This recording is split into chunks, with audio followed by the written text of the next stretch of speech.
सुंदराची M प्रोडक्शनक प्रस्तुति।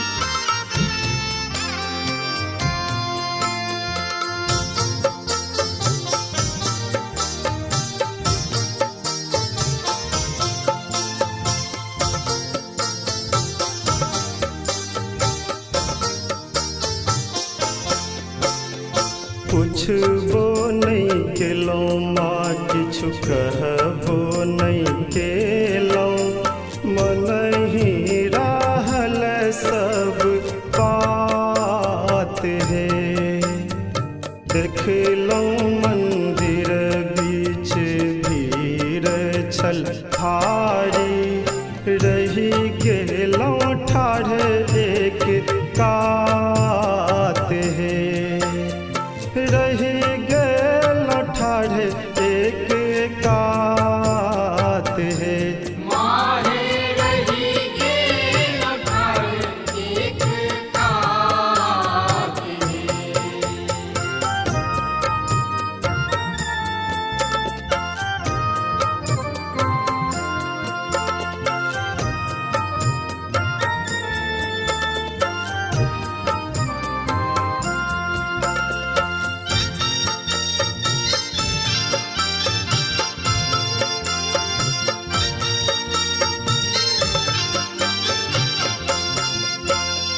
डाली हार साजी हम किछुओ ने अनलौं ते सुनलौं ने हमर पुकार है। डाली हार साजी हम किछुओ ने अनलौं ते सुनलौं ने हमर पुकार है। सुनु जगदम्बा माँ जग अब लंबा भरल नयन देखु मात है। भरल नयन देखु मात है।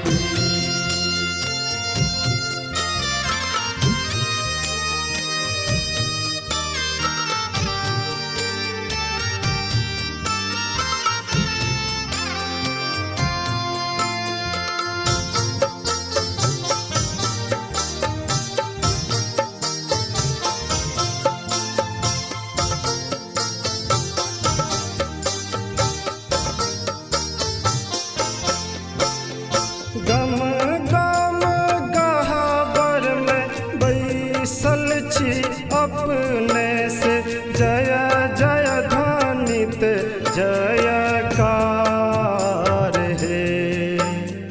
गम गम गहाबर में बैसल छी अपने से जय जय ध्वनित जयकार है।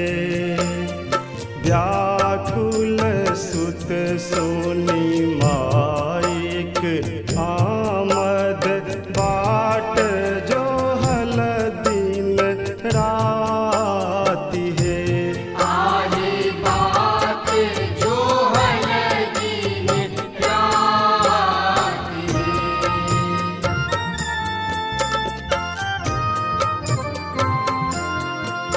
अपने सुंदराची एम प्रोडक्शनक प्रस्तुति।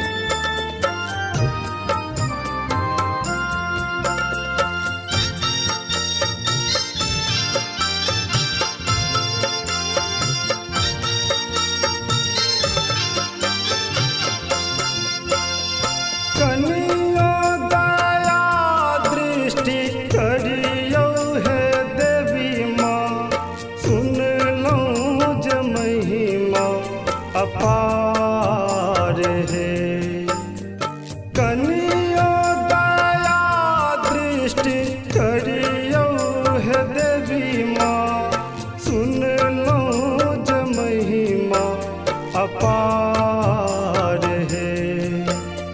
मैथिल कर संग लय पंकज बैसल माथ धरुन निज हाथ है।